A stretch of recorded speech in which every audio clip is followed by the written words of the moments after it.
नमस्कार, मी प्रतिभा चंद्रन आणि सत्ताकारांच्या आजच्या भागात तुमचं सगळ्यांचं मनःपूर्वक स्वागत. आपल्या सोबत आहेत ज्यांना आपण या शोवर यापूर्वी सुद्धा ऐकलंय ते शैलेंद्र परांजपे. शैलेंद्रजी नमस्कार. नमस्कार. आज विषय जो चर्चेचा आहे तो आहे शरद पवार यांचं मिशन तुतारी. कारण आपण बघितलं की लोकसभेच्या वेळी सुद्धा शरद पवारांनी शेवटच्या क्षणी एक तयारी अशा पद्धतीने केली की अनेक मोहरे फिरवले. म्हणजे आपण अगदी उदाहरणं घ्यायची झाली तर निलेश लंकेंना फिरवलं, धैर्यशील मानेंना फिरवलं आणि त्या त्या ठिकाणी निवडून येणारी माणसं स्थानिक कोण असतील ती सगळी त्यांनी आपल्या पक्षात घेतली. त्यांना बजरंग सोनवणेंना तिकीट दिलं, निवडून आणलं. यावेळी सुद्धा विधानसभेच्या तयारीवर आपण जर बघायला सुरुवात केली तर पश्चिम महाराष्ट्रामध्ये त्यांनी भारतीय जनता पार्टी आणि अजित पवार यांचा राष्ट्रवादी काँग्रेस या दोघांच्याही अनेक नेत्यांना सुरुंग लावायला सुरुवात केलेली आहे. आणि समरजित घाटगे हे त्याचं पहिलं उदाहरण. काय सांगाल? याच्यामध्ये जसं तुम्ही म्हणालात लोकसभेला अगदी शेवटी त्यांनी केलं. मला असं वाटतं की हे थोडंसं टेक्निकली बरोबर नाही. त्याच्यामध्ये त्यांनी पहिल्यापासूनच हे केलं. म्हणजे कसं की ज्या वेळेला एखादी गोष्ट घडते आणि ती सरफेसवर येते त्याच्या मागे खूप गोष्टी घडत असतात. जसं शरद पवार म्हणजे आज महाराष्ट्रामध्ये शरद पवार 60 वर्ष राजकारण करतात आणि त्यांच्या इतका परिपक्व आणि मुरब्बी नेता महाराष्ट्रात नाही as far as politics is concern. बरोबर. त्यामुळे महाराष्ट्रातले सगळे जिल्हे माहिती असणं, तिथली माणसं माहिती असणं, त्यातले नातेसंबंध माहिती असणं, कोणाचं कोणाशी चांगलं आहे, वाईट आहे, कोणाचं सध्या बी नसलं इथपर्यंतची माहिती असणं, असे नेते अगदी हाताच्या बोटावर पण नाही, म्हणजे एका हाताच्या बोटावर बोलणे इतके पण नाहीत. त्याच्यात शरद पवार एकमेव नेते आहेत आणि काही प्रमाणात पृथ्वीराज चव्हाण आणि देवेंद्र फडणवीस आहेत. अजित पवारांनाही माहिती आहे, परंतु त्यांना जसं आपण म्हणतो की वर्गात पैकीच्या पैकी मार्ग मिळवून पहिला येणारा मुलगा आणि नंतर जे 2-3 नंबरची जी मुलं असतात त्याच्यात कोणाच्या हस्तकलेत मार्क जातात, कोणाचे भूगोलात कमी पडतात. तर तसं हे बाकीचे विद्यार्थी आहेत आणि शरद पवार हे 100% वाले म्हणजे महाराष्ट्राचं राजकारण कोणून प्यायलेला नेता असं त्यांना म्हणता येईल आपल्याला. पण त्यांनी लोकसभेच्या वेळेला जसं बजरंग सोनवणेंचं बीडची उमेदवारी अगदी लवकर जाहीर करून टाकली. त्याचं कारण असं की आज जे आपल्याला दिसतंय बीडमध्ये म्हणजे आज तर जातीय संघर्ष इतका विकोपाला गेलेला आहे बीडमधला की म्हणजे बंजारी विरुद्ध मराठा. मी जाती अनालिसिस कधीही करत नाही, कारण जातीचं अनालिसिस केल्याने जात वाढते, जातीभेद वाढतो असं मला वाटतं आणि मी जात मानत नाही. परंतु आज बीडमध्ये एका कम्युनिटीची माणसं दुसऱ्या कम्युनिटीच्या दुकानात माल घेऊ नका या लेव्हलला बहिष्कारापर्यंत आली आणि त्याची सुरुवात जी झाली कारण पवारांनी हे हेरलं इथे काय होऊ शकतं. बरोबर. इथे या अस्मिता खूप टोकदार झालेल्या आहेत मराठवाड्यात जरांगे यांच्या आंदोलनामुळे आणि त्यामुळे त्यांनी बजरंग सोनवणेची उमेदवारी केली जाहीर. कारण तिथे पंकजा मुंडे लढणार किंवा प्रीतम मुंडे सिटिंग खासदार होते हे त्यांना माहीत होतं. तर हा महाराष्ट्राचा अभ्यास असणं, त्या शहराची माहिती असणं, तिथली जातीय समीकरणं माहिती असणं हे त्यांचं बलस्थान आहे आणि त्यामुळे ते त्यांनी वापरलं. कुठलाही हुशार विद्यार्थी पेपर लिहिताना ऑप्शन सकट सगळे प्रश्न लिहितो, सगळे येत असले त्याला माहिती 100 पैकी 100 मिळणार, तर एक्स्ट्रा प्रश्नही लिहितो. तसे त्यांना सगळे प्रश्न येतात आणि बजरंग सोनवणेचं उदाहरण आहे तसंच त्यांनी लंकेंना घेतलं नगरकडे. आज तिथे सुजय विखे पाटील पडले आज आणि लंके निवडून आले. सेम केस त्यांनी भिवंडीमध्ये कपिल पाटील युनियन मिनिस्टर होते, तिथे बाळामामा म्हात्रेंना जाहीर केलं. प्रसंगी त्यांनी उद्धव ठाकरेंकडनं उमेदवार घेऊन आपल्या पार्टीचे म्हणून उभे करून निवडून आणले. कारण काय, कोण कुठे चालेल आणि कुठला पत्ता कुठे चालेल हे पत्त्याच्या भाषेत. पण जसं रामायण महाभारतामध्ये जिंकावया कर्णाला योजना झाली अर्जुनाची किंवा नल नील अंगद कोणाशी कोणी लढायचं हे सुग्रीव असतील, वानरसेना असेल किंवा राम असेल हे ठरवत होते. त्याप्रमाणे आता शरद पवार हे या सगळ्या युद्धामध्ये अत्यंत मुरब्बी परिपक्व नेते आहेत आणि म्हणूनच मिशन तुतारीचं कारण असं की तेव्हा चिन्ह नवीन होतं, पक्ष फुटला होता, त्या धक्क्यातनं सावरायचं होतं. बरोबर. पण त्यांना जेव्हा लक्षात आलं की उद्धव ठाकरेंना प्रचंड सिंपथी मिळते म्हणून तो जागा वाटतात, उद्धव ठाकरेंना जास्ती जागा मिळूनही पवारांचं स्ट्राईक रेट जास्ती आहे आणि हे त्यांनी यापूर्वीही केलेलं आहे, करून दाखवलेलं आहे. काँग्रेसपेक्षा कमी जागा लढवून त्यांच्या 71 आणि काँग्रेसच्या 69 आल्याच होत्या 2004 मध्ये आमदारकीच्या. आज पुन्हा ते म्हणजे वर्तुळ पूर्ण होत आहे म्हणतो ना, तसं आज शरद पवार यांच्या हे लक्षात आलेलं आहे की भारतीय जनता पक्षाची प्रतिमा प्रचंड आपण खराब करू शकलेलो आहोत राजकीय दृष्ट्या, हे त्यांच्या लक्षात आलेलं आहे. आणि आता एखादा माणूस जसं लहानपणी सायकल शिकतो आपण त्यावेळेला सायकल येत असते बरोबर, पण पूर्ण कॉन्फिडंटली चालवत नसतो. त्यावेळेला एक क्षण असा येतो की चालवता चालवता पडायला लागतो, आपल्यालाही कळतो पडतोय आणि सावरू शकत नाही आणि पडतो. तशी अवस्था आता भारतीय जनता पक्षाची झाली. त्यांना सगळं कळतंय आपल्या विरुद्ध वातावरण आहे, होय. जरांगेंच्या आंदोलनामुळे होतंय, हम्म. पवार त्याच्यात, म्हणजे आज प्रत्येक आंदोलनामध्ये म्हणजे एमपीएससीचं आंदोलन हो नाही तर मराठा आरक्षणाचं हो, सगळं खापर येऊन फडणवीसांवर गृह खात्यावर फुटलंय. जणू काही राज्याचे प्रमुख ते आहेत. हम्म. पण भारतीय जनता पक्षाकडे फडणवीस हा एक नेता आहे की ज्याचा अभ्यास आहे, त्याच्याकडे लिडरशिप आहे, जरी बावनकुळे प्रदेशाध्यक्ष असले तरी. त्यामुळे त्याच्यावर आक्रमण करत राहिलं सतत तर निवडणुकीला यश मिळेल हे पवारांना पक्क माहिती आहे. आणि त्यामुळेच कुठून अचानक अनिल देशमुख बाईट देतात, मग श्याम मानव बोलतात, होय. मग जरांगे बोलतात फडणवीसांवर, असं हम्म. करत करत फडणवीसांना घेरण्याचा प्रयत्न, आणि तो पॉलिटिकली बरोबरच आहे. हम्म. त्यामुळे त्यांचं जे मिशन तुतारी आहे त्याच्यात पहिलं पाऊल जे आहे ते पूर्ण भारतीय जनता पक्षाची प्रतिमा खराब करणं, फडणवीसांची प्रतिमा, आणि त्यात ते यशस्वी झालेत, लोकसभेतही ते यशस्वी झाले. आता तुम्ही मिशन तुतारी म्हणताय त्यातला प्रश्न तुम्ही काही विचारणार असाल तर, नाही तर मी हो. समर्जित नाही, घाडगेंवर समर्जित घाडगे आता इथे कसं केलं की त्यांनी जे 8-9 नेत्यांची हे आता आजच हर्षवर्धन पाटील करेक्ट. शरद पवारांना भेटले. म्हणजे शरद पवारांनी नेमकी अशी माणसं हेरलेली आहेत की जी काही ना काही मजबुरीमुळे कधी ना कधीतरी भारतीय जनता पार्टीमध्ये गेलेली होती. मग आता ज्या नेत्यांची नावं येत आहेत त्यामध्ये बापू रणजितसिंह मोहिते पठारेचा आहे, पाटील रणजितसिंह नावाचे मोहिते पाटील आहेत, आता नंतर या सगळ्या अभिजित पाटील आहेत, प्रशांत परिचारक आहेत. म्हणजे अशी सगळी मंडळी हेरलेली आहेत त्यांनी की जी काठावर आहेत, जी आपल्याकडे येऊ नाही, शकतील त्याचं आणि कारण त्यांना असं आहे. तिकीट मिळू शकेल की नाही आताच्या म्हणूनच परिस्थितीमध्ये म्हणूनच त्याचं युतीमधून. त्याचं कारण असं आहे की मूलतः ही जी सगळी माणसं आहेत, म्हणजे आपण थोडंसं काय होतं की लोक आजची डेव्हलपमेंट म्हणून बघतात. होय. आपण हर्षवर्धन पाटलांची काय कुचंबळा झाली आहे, हम्म. कारण ते पुणे जिल्ह्यातलं आपल्या जवळचं उदाहरण आहे म्हणून ते अगदी सांगतो. अगदी. जसं प्रदीप गारटकर हे पतित पावन संघटनेचं काम करायचे अनेक वर्षापूर्वी, हम्म. म्हणजे पुण्याचे जे खासदार झाले प्रदीप रावत, त्यांचे अतिशय जवळचे सहकारी पतित पावन संघटनेतले होते प्रदीप गारटकर. त्यांनी इंदापूर नगर परिषद जिंकली होती पतित पावन संघटनेच्या पॅनलवर, हम्म. हर्षवर्धन पाटील मंत्री असताना राज्यात. हम्म. तर याचा अर्थ इंदापूर नगर परिषद आपण जिंकू शकतो हे गारटकरांनी सिद्ध केलं. तरी देखील गारटकरांना पक्षात घेतलं शरद पवारांनी त्यांच्या राष्ट्रवादीमध्ये, पण त्यांना पुढे काहीच तिकीट मिळालं नाही किंवा ते आमदार होऊ शकले नाहीत, कारण तिथे नंतर दत्ता मामा भरणे दत्ता आमदार मामा झाले. भरणे बरोबर. ज्या वेळेला हर्षवर्धन पाटलांना आमदारकीला 2 वेळेला भरण्यांनी हरवलंय लागोपाठ, होय. त्यावेळेला आणि दत्तमामा भरणे आज अजितदादांबरोबर गेले, तर मग शरद पवारांकडे उमेदवार कोण? हम्म. जे भारतीय जनता पक्षाने पूर्वी केलं की गावोगाव पाटील देशमुखांची मांडणी, हा इकडे की तो तिकडे, या पद्धतीचं राजकारण आहे. आणि मुळात त्याची आणखीन एक त्याचं निदान किंवा डायग्नोसिस असं आहे की भारतीय जनता पक्षाकडे त्या पक्षाचा तोंडावळा सगळा शहरी आहे. हम्म. आज बहुजन समाजातले नेते, म्हणजे आज मराठा आंदोलन आरक्षणाचं जितक्या जोरात चाललंय जरांगे पाटलांचं, त्याला हेड ऑन घेऊन फेस करणारा नेता मराठा समाजातला कोण आहे? जसं रावसाहेब दानवे पाटील पडल्यात, मराठा आरक्षणाच्या आंदोलनामुळेच पडले पडले. होय, मराठवाड्यात. होय. आज रावसाहेब दानवे पाटील हे सगळ्या मराठा समाजाचे नेते म्हणून फेस आहेत का?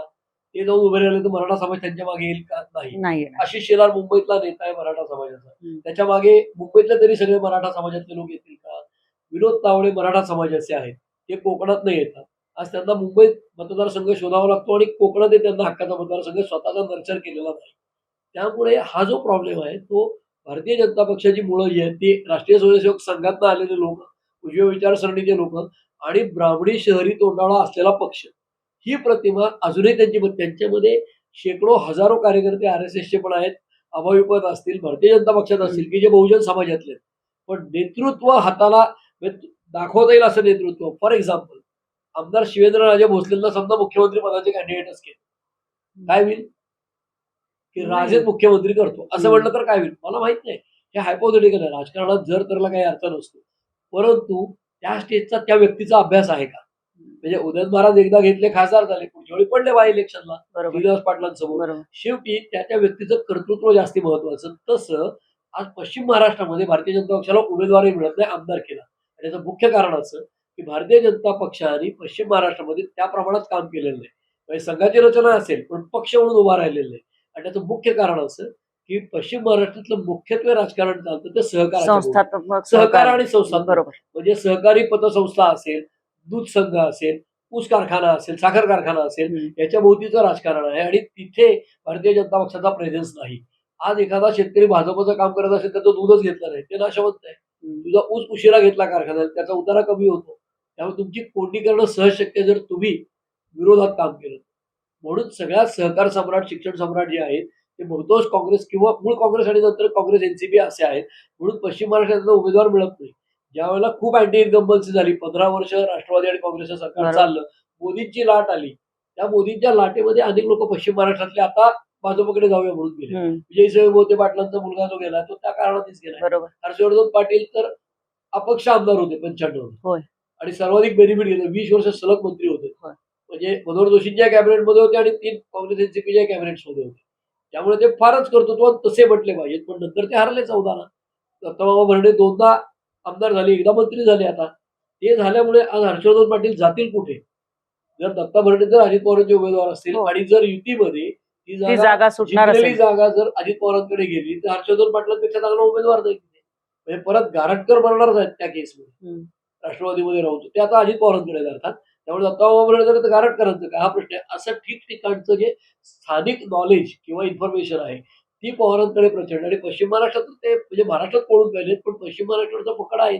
त्यामुळे समरजित घाडगे जे दिलेत आज कागलमध्ये ज्या वेळेला ते ओपनली जाऊन अटॅक करतायत हसन मुश्रीफांवर, हसन मुश्रीफांवर बरोबर. त्यावेळेला त्यांच्या विरुद्ध एकीकडे समरजित घाडगे त्यांचं जे घराणं आहे ते मूळ वंशातले घराणं असं म्हणून त्यांच्याकडे बघितलं जातं. प्लस म्हणजे मराठा समाज प्लस मूळ आणि हसन मुश्रीफांच्या मागे मराठा समाज मोठ्या प्रमाणावर राहतो.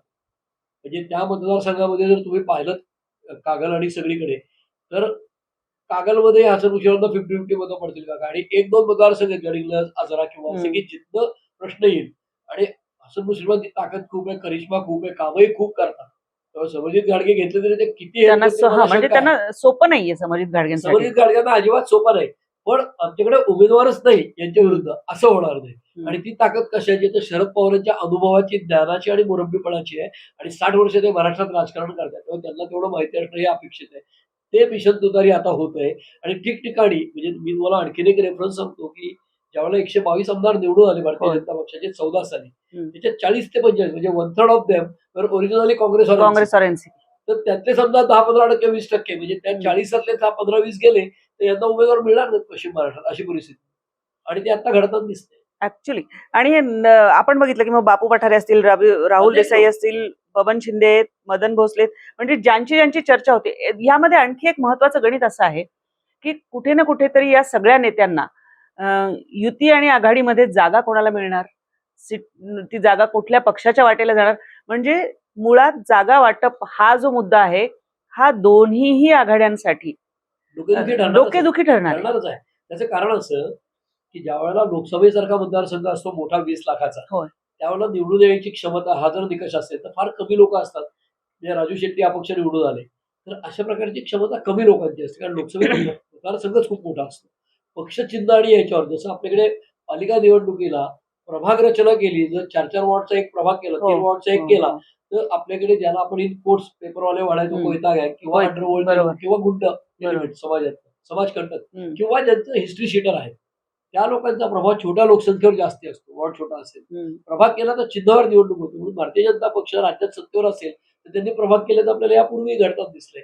तीच गोष्ट आता आमदारकीच्या वेळेला लोकसभा मतदारसंघ मोठा आहे पण आमदारकीच्या वेळेला उमेदवारी मिळण्यासाठी अँबिशन किती लोकांना आहेत एका वेळी तर ऍव्हरेज 288 मतदारसंघामध्ये प्रत्येक मतदारसंघात किमान 10 उमेदवार आहेत की जे लढायला इच्छुक आहेत. त्याचं कारण असं की 2 एनसीपी 2 शिवसेना भारतीय जनता पक्ष आणि काँग्रेस हे 6 झाले. वंचित आघाडी 1 राज ठाकरेंचा 1 पक्ष हे 8 झाले.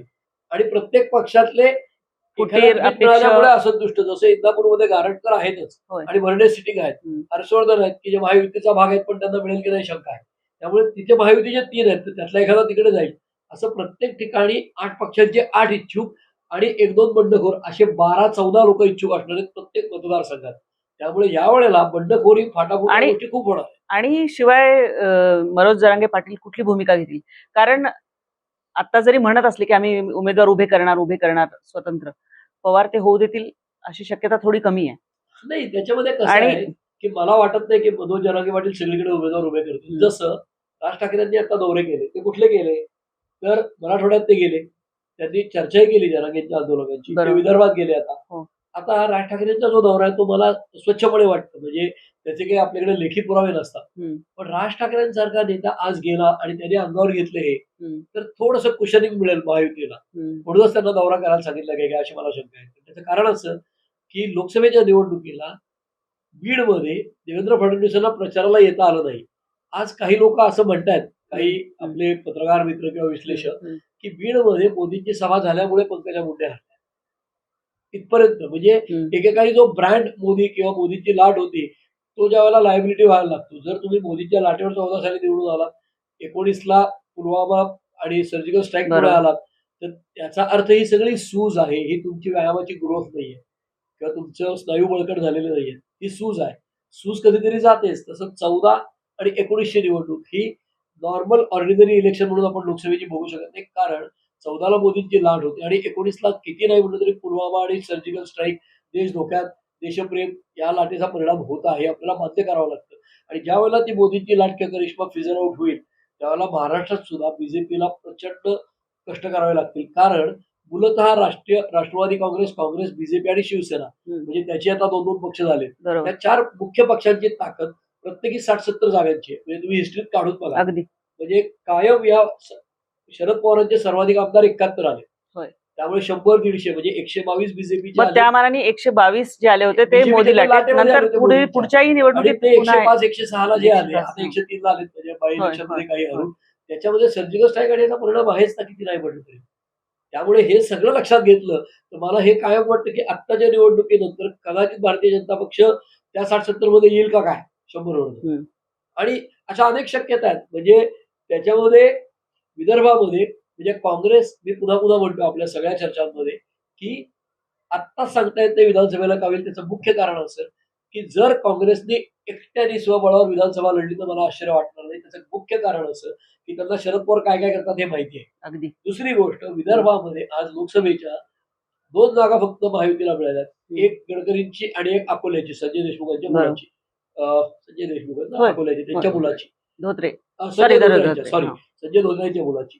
तर ती सुद्धा प्रकाश आंबेडकरांनी तिथे वंचितने लढल्यामुळे ती जागा आली. त्यामुळे विदर्भात जर 10 जागातल्या 9 जागा हे हरणार होते असं चित्र असेल, तर आमदारकीला बहुतांश जागा काँग्रेस स्वबळावर सुद्धा उद्या जिंकू शकेल असं. कारण विदर्भात काँग्रेसला पाठराखण आणीबाणी काही इंदिरा गांधींची होती. केली होय. आणीबाणीनंतर. होय. होय. आणि तसं जर चित्र पाहिलं तर आज काँग्रेस महाराष्ट्रात सगळीकडे काही खच्ची झालेली नाहीये.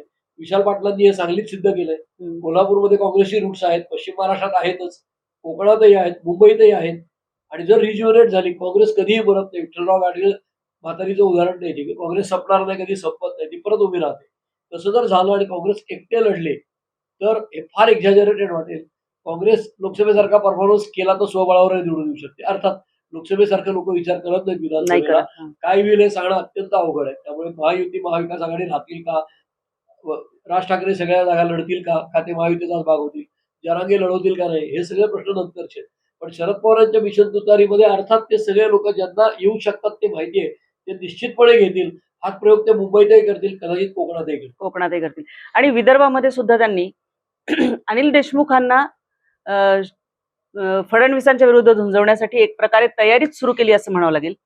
त्याला कारण असं की अनिल देशमुख ज्या पद्धतीने म्हणजे सातत्याने हे करतायत, काही पुरावे देईन, पेन ड्राईव्ह विरुद्ध पेन ड्राईव्ह असं सगळं चालू आहे.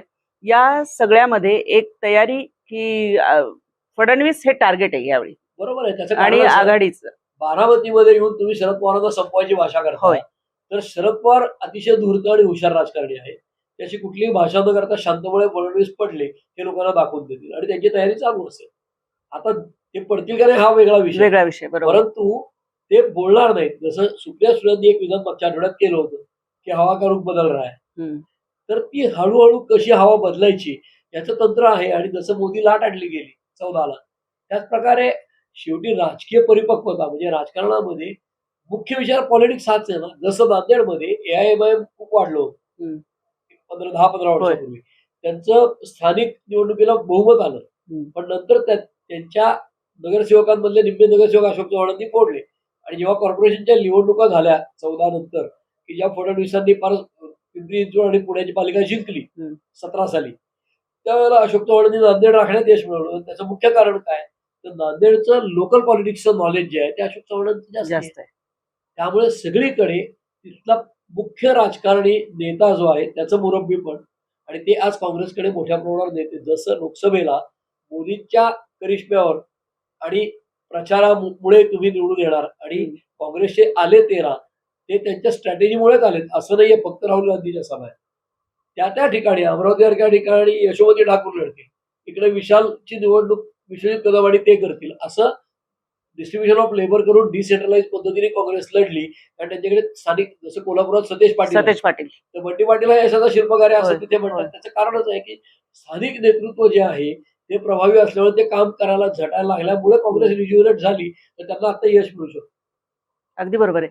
आणि ज्या पद्धतीने आपण आता जे बोलायला सुरुवात केली होती तेव्हा आपण बघितलं की फडणवीस हे मेन टार्गेट, आहे त्यानंतर अजित पवार हे दुसरं टार्गेट, आणि त्या मानाने मग एकनाथ शिंदे हे नंतर या विरोधी पक्षांच्या टार्गेटवर येतात. बरं, त्यात पवारांनी अशी गंमत सुरू केली की एकनाथ शिंदेना दोनदा जाऊनही भेटले. एकनाथ शिंदेचा गेल्या वेळचा इतिहास बघितला म्हणजे एकनाथ शिंदे हा एक हातचा राखून ठेवलेला व्यक्ती त्यांचा पुढे चालून राजकारणामध्ये असू शकतो. त्याचं कारण आणि असं आहे, सॉरी, बोला बोला. त्याचं कारण असं आहे की आज भारतीय जनता पक्षाने याला, म्हणजे जसं आपल्याकडे काय होतं की विश्लेषण करताना किंवा आकलन करून घेताना ग्लास अर्धा भरलाय का अर्धा रिकामा हे बघणाऱ्याच्या दृष्टीवर असतं. तसं तुम्ही कुठल्या बाजूने बघता त्याच्यावर. मी नेहमी म्हणतो की तुम्ही दोघांनाही समान चष्म्यातनं बघितलं म्हणजे शरद पवारांनी समजा धनंजय मुंडेला आपल्या पार्टीत घेतलं, गोपीनाथ मुंडेंपासून लाभ घेतलं, तर त्यांनी त्यांचं घर फोडलेलं नसतं, तो मुत्सद्दीपणा असतो. पण त्यांनी तेच राज ठाकरेला पवारांनी काकांच्या विरुद्ध भडकवलं तर तो मुत्सद्दीपणा असतो. पण फडणवीसांनी पवारांचं घर फोडलं तर ते घर फोडलेलं आणि भाजपचं कारस्थान असतं. तर ही बाजू किंवा ती बाजू नाही. मला असं वाटतं की तुम्ही ह्याचं कारस्थान म्हणला तर त्याचंही कारस्थान म्हणा. म्हणजे ह्याचा मुत्सद्दीपणा आणि त्याचं कारस्थान असं म्हणू नका. म्हणजे एकनाथ शिंदेंनी केली ती गद्दारी शिवसेनेशी, आणि उद्धव ठाकरेंनी हिंदुत्वाशी प्रतारणा केली ती गद्दारी नाही, तो मुत्सद्दीपणा. असं कसं? किंवा तुम्ही एक फार इंटरेस्टिंग आहे, कोणी विश्लेषक मांडत नाही की उद्धव ठाकरे महाविकास आघाडीचे मुख्यमंत्री झाले आणि शरद पवारांना त्याचं श्रेय दिलं गेलं, सगळ्यांनीच दिलं की महाविकास आघाडीचं सरकार त्यांनी जन्माला घातलं. उद्धव ठाकरेंना त्यांनी भाजपपासून दूर आणलं, सोनिया गांधींचं मत वळवलं. याही बातम्या आल्या, त्याचा इन्कार कोणी केलेला नाही. तसं जर असेल तर उद्धव ठाकरेंवर टीका सर्वदूर काय झाली की त्यांनी हिंदुत्वाशी कॉम्प्रोमाइज केलं, बाळासाहेबांचं हिंदुत्व सोडलं, म्हणून आज मुस्लिम लोक त्यांच्या सभांना दिसतात वगैरे वगैरे. पण त्याच वेळेला शरद पवारांचा 60 वर्षाचा सेक्युलरिझम पातळ झाला असं कोणी म्हणलं का? किंवा काँग्रेसची धर्मनिरपेक्षता धोक्यात आली उद्धव ठाकरेंना मुख्यमंत्री करून 2.5 वर्ष, असं कोणी म्हणलं का? तर उद्धव ठाकरेंचं 2.5 वर्षाचं मुख्यमंत्री जाऊनही 2 वर्ष झाली, पण कुणीही हे ओपनली म्हणत नाही की काँग्रेसचं धर्मनिरपेक्षता किंवा पवारांची धर्मनिरपेक्षता सेक्युलरिझम पातळ झाला. सगळ्या उद्धव ठाकरेंच्या हिंदुत्वावर प्रश्नचिन्ह उभं करा. म्हणजे जणू काही सेक्युलरिझम पातळ होत नाही का, असा एक प्रश्न आहे. आणि हे आपण जर सम्यक दृष्टीने दोघांकडे पाहिलं तर आज निश्चितपणे दिसतं की पवारांचा आत्ताच्या राजकारणामध्ये ते अपबीट आहेत, वेळेवर आहेत, आणि त्याचा फायदा उठवण्याचं मुरब्बीपण आणि राजकारणाचं कौशल्य त्यांच्याकडे आहेच. हे जर खरं असेल म्हणजे आपण आता बघतो आहोत की पवारांचं आपण म्हणतो की मराठा स्ट्रॉंगमॅन अशी दिल्लीतही त्यांची ओळख सोनिया गांधीने वळवू शकतात, परंतु त्यांच्या स्वतःच्या पक्षाचं जर आपण अस्तित्व आणि त्याचं हे पाहिलं तर अगदी नवखे नवखे नेते, मग चंद्रशेखर राव असतील, YSR असतील, ममता बॅनर्जी असतील, बिजू पटनायक म्हणजे नवीन पटनायक असतील, सगळे घ्या तुम्ही छोट्या छोट्या राज्यातले, त्यांनी स्वबळावर सत्ता आणलेली आहे.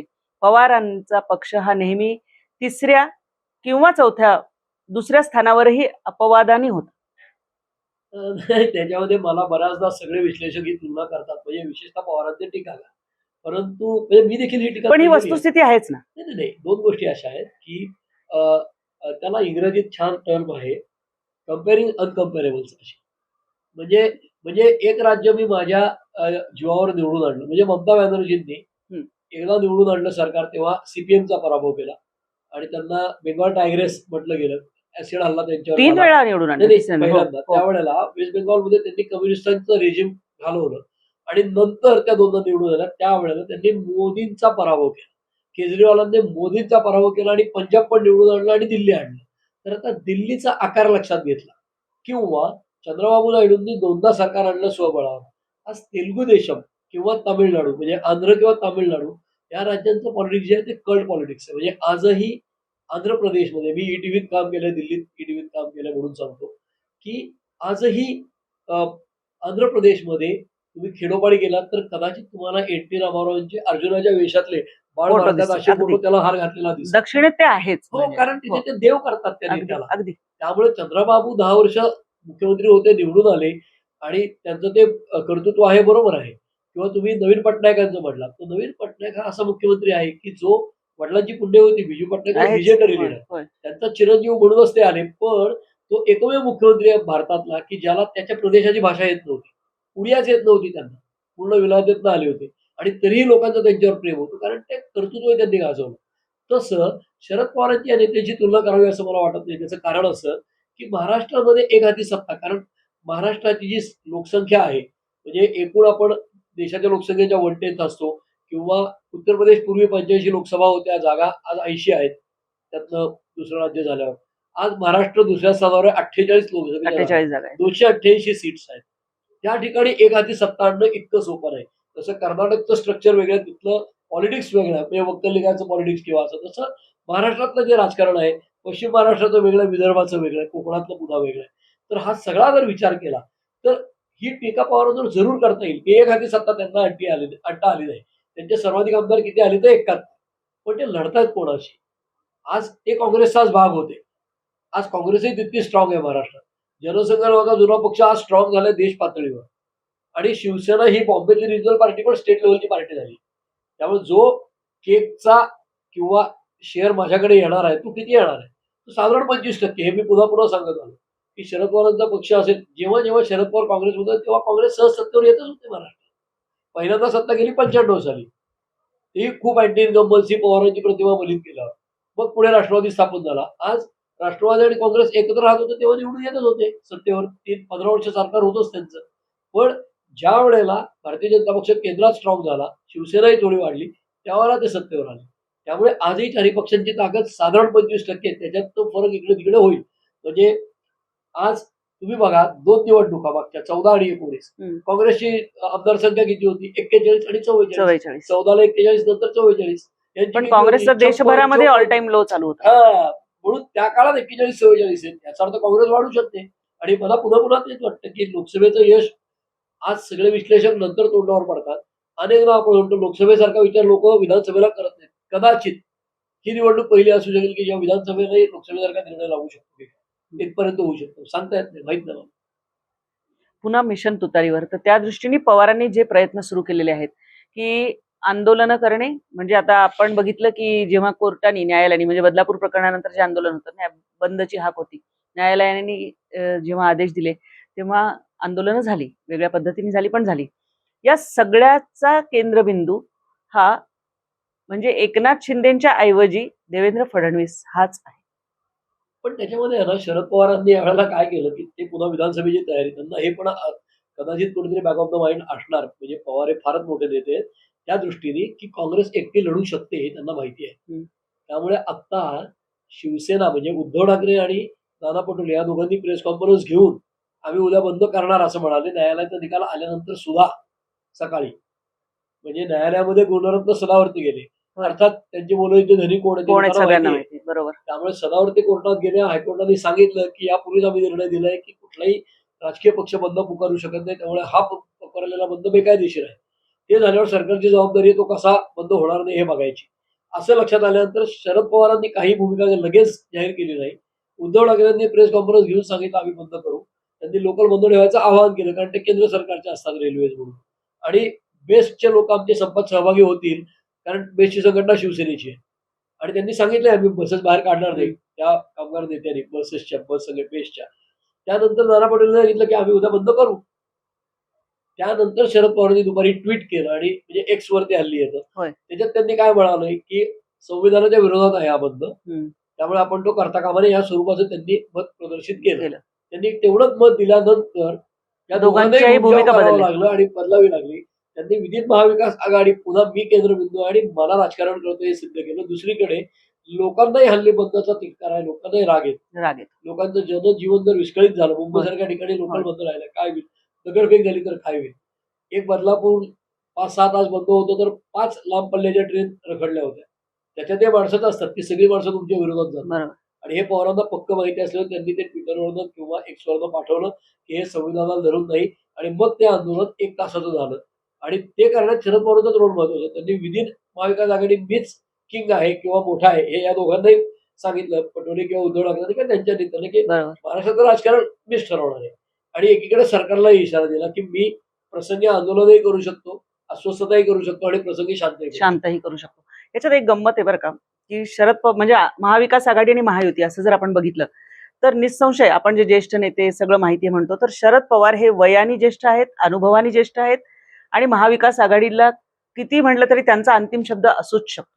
म्हणजे अगदी उद्धव ठाकरेंबरोबर म्हणजे शिवसेनेबरोबर काँग्रेसला जायला जर ते सोनिया गांधींना पटवू शकतात, मनवू शकतात, बरोबर आहे. तर त्यांचा या उलट महायुतीचा म्हणून जर आपण विचार केला तर इथे सिनियर अमंग द इक्वल्स कोण, असा एक प्रश्न म्हणजे आहेच. हा प्रश्न आहेच. असणारच आहे. आहेच. कारण तसं देवेंद्र फडणवीस जरी एका डॉमिनंट पोझिशनला ज्याला म्हणता येईल असं असले तरी सुद्धा जेव्हा निर्णय घ्यायचा वेळ येतो तर एकनाथ शिंदेची प्रतिमा गेल्या काही दिवसांमध्ये ज्या पद्धतीने म्हणजे त्यांच्या प्रतिमेला धक्कालाही पोहोचते, उलट ते अधिकाधिक त्यांचं जास्त स्ट्राईक उजळली रेट चांगली उजळली जाते स्ट्राईक रेट. आणि ते एका छायेतून बाहेर आल्यामुळे असेल कदाचित मातोश्रीच्या, की ते आपला ओरिजिनल जो हे असेल त्यांचा जे आतापर्यंत सबझर्व्हंट रोल ज्याला म्हणता येईल तो होता, तो बाहेर पडलेला आहे. मग ह्या दोन्हीची जेव्हा निवडणुकीमध्ये हे होईल तेव्हा प्रसंगी हे करू शकतील गप्प, पण हे फडणवीसांना ह्या तिघांची मोठ ठेवणं. नाही, त्याच्यामध्ये असं आहे की महाविकास आघाडीमध्ये शरद पवारांचा शब्द अंतिम राहील का याच्याविषयी मला शंका आहे. त्याचं कारण असं, शरद पवार कितीही मुरब्बी नेते असले तरी ते राष्ट्रीय राजकारणात त्या मानाने यशस्वी झालेले नाहीत. की मगाशी तुलना तुम्ही केलीत की या राज्यात त्यांनी सरकार आणलं, त्या राज्यात स्वबळावर आणलं, तर पवारांनी महाराष्ट्रातही आणले नाही ही टीका होते त्याला जेव्हा केंद्राची जोड मिळते. कारण आज केंद्रीय राजकारणामध्ये जसं ममता बॅनर्जी केंद्रात त्या मंत्री होत्या, रेल्वे मंत्री होय. होत्या, पण त्या राष्ट्रीय नेत्या आहेत का आज? कारण बंगालच्या बाहेर त्यांचं स्थान आहे. नाही. आज शरद पवारांचं महाराष्ट्राबाहेर नाव आणि स्थान आहे बलशाली नेता म्हणून. परंतु ज्यावेळेला ते काँग्रेसमध्ये होते त्यावेळेला त्यांना केंद्रामध्ये त्या मानाने महत्व दिलं गेलं नाही, त्यांना खच्ची केलं गेलं आणि दिल्लीच्या राजकारणात ते टिकू शकलेले नाही. ते 10 वर्ष कृषी मंत्री होते. मी एक गोष्ट तुम्हाला सांगतो जी आपल्या प्रेक्षकांनाही कदाचित माहिती नसणार, की ज्या वेळेला ते 10 वर्ष कृषी मंत्री होते त्यावेळेला काँग्रेस वर्किंग कमिटी ही काँग्रेसची हायएस्ट डिसिजन मेकिंग बॉडी आहे. सीडब्ल्यूसीची जी अधिवेशनं झाली 10 वर्षात 4 ते 14 त्या प्रत्येक अधिवेशनामध्ये राजकीय ठराव, सामाजिक ठराव आणि आर्थिक ठराव अशा प्रकारचे ठराव होतात 5-2 दिवसाचे अधिवेशन. सोनिया गांधी, मनमोहन सिंग सगळे त्याला मुरब्बी नेते मोठे सीडब्ल्यूसीचे मेंबर बरोबर. असतात. अहमद पटेल होते त्या काळात. त्या काळामध्ये 10 वर्ष कृषी विकास दर वाढवण्यात आपल्याला कसं अपयश आलं देशाला हे त्या प्रत्येक वर्षीच्या ठरावात आहे. याचा अर्थ काय? 4 ते 14 शरद पवार एनसीपीचे नेते होते आणि केंद्रीय कृषी मंत्री मनमोहन सिंगांच्याच कॅबिनेटमध्ये होते. पण काँग्रेसच्या हायएस्ट डिसिजन मेकिंग बॉडीचा निष्कर्ष काय आहे? तर कृषी विकास दर 2.6 होता 4 साली, तो 14ला 4 पर्यंत न्यायचा होता. तो गाठता आलेला नाही. आणि हे मी नाही सांगत, तुम्ही जाऊन सीडब्ल्यूसीचे ठराव बघा. बरोबर. मी म्हणतच नाहीये हे काँग्रेस वर्किंग कमिटीचे ठराव ते असतील नेटवर किंवा काँग्रेसमधल्या कोणाकडे तरी मागून घ्या. 2.6चा कृषी विकास दर 4 वर देता आला नाही. हे अपयश कोणाचं आहे? मनमोहन सिंगांचं थोडंच आहे, कृषी मंत्र्यांचं. कृषी मंत्री त्यामुळे काँग्रेस आपल्याला खच्ची करते शरद पवारांना पक्क माहिती आहे. म्हणूनच आता काँग्रेस शरद पवार आणि उद्धव ठाकरे यांच्या जागा वाटपात शरद पवारांना अपर हँड असेल असं मला निसंशय वाटत नाही. ह्या तिघांच्यात ते मोठे आहेत, नाना पटोले, उद्धव ठाकरे आणि पवार शरद यांच्यात ते मोठे आहेत. पण ज्या क्षणी सोनिया गांधी किंवा राहुल गांधींची एंट्री होती त्या क्षणी शरद पवार मोठे राहत नाही. आजही राहुल गांधींचं स्थान राष्ट्रीय पातळीवर मोठंच आहे आजही, आणि ते मोठंच होईल कदाचित असं मला वाटतं. कारण काँग्रेस त्यांच्या लोएस्ट याच्यातनं आता बाहेर येते. आणि महायुतीच्या बाबतीत जर तुम्ही म्हणाल तर महायुतीमध्ये फडणवीसांचा अभ्यास आहे. 5 वर्ष ते मुख्यमंत्री राहिले. तुम्ही बघा, आपण एखादा नोकरीला आपले लोक अर्ज करतात, करिक्युलम विटा किंवा सीव्ही बनवतो, बायोडेटा पूर्वी बनायचे. तर त्याच्यामध्ये काय असतं, मी आतापर्यंत काय काय पदं भोगली किंवा आतापर्यंत काय काम केलं, आतापर्यंत काय कर्तृत्व गाजवलं, त्याच्यामध्ये फडणवीसांच्या बायोडेटात काय, हायएस्ट पोस्ट काय, मुख्यमंत्री महाराष्ट्र 5 वर्ष. एकनाथ शिंदेचा बायोडेटा काय, मुख्यमंत्री महाराष्ट्र 2.5 वर्ष. अजित पवारांचा काय, उपमुख्यमंत्री महाराष्ट्र 5-7 वेळा. तर साधं लक्षात घ्या की आज कागदावर पाहिलं तरी फडणवीस हे 5 वर्ष मुख्यमंत्री, की जे शरद पवारही राहिलेले आहेत, 4 वेळा मुख्यमंत्री होते, एकदाही 5 वर्ष पूर्ण केलेली नाही. ती फडणवीसांनी केली वस्तुस्थिती. प्लस त्यांच्याकडे त्यांचं वय बाजूला आहे. आज ते 50-60च्या मध्ये आहेत. त्याच्यानंतर राजकारणाच्या कमीत दृष्टीने कमी तरुण आहे. 25 वर्ष त्यांचा राजकीय राजकारणाच्या दृष्टीने भवितव्य तरुण आहे. आहे. आज अजित पवार जे आहेत ते फडणवीसांपेक्षा 10 वर्षांनी मोठे आहेत होय. साधारण. त्यामुळे अजित पवार देखील तडफदार आहेत, डायनामिक आहेत, एनर्जेटिक आहेत आणि ते धडाडीने निर्णय घेणारे नेते. पण लोकसभेमध्ये त्यांची एक जागा होती ती एकच राखण्यात यश मिळालंय. त्यांची बायको निवडणुकीला पडली, आधी त्यांचा मुलगा पडला होता. हे सगळं लक्षात घेतलं तरीही अजित पवार हे विधानसभेचेच प्लेयर आहेत, लोकसभेचे नाहीत. किंवा विधानसभेत त्यांचं तेवढं डिबॅकल होईल मला वाटत नाही.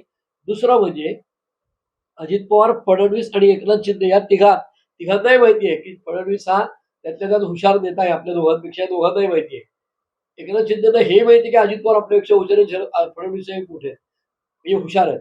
पण एकनाथ शिंदे मुख्यमंत्री आहेत हे त्यांना जाणीव आहे. मुख्यमंत्र्यांच्या काय ताकद असते याची पण जाणीव आहे. ती 2 वर्षात झालेली आहे. लोकसभेच्या यशामुळे त्यांचा उत्साह द्विगुणित झाला असेल. पण ग्राउंडवरचं पॉलिटिक्स खेळताना ज्या प्रकारे संजय राऊत जायचे शरद पवारांकडे दिल्लीत असताना नवीन आणि मग अनेक गोष्टी घडून उद्धव ठाकरेंना फोडण्यात आलं, तसं आज एकनाथ शिंदेना शरद पवार 2दा भेटले.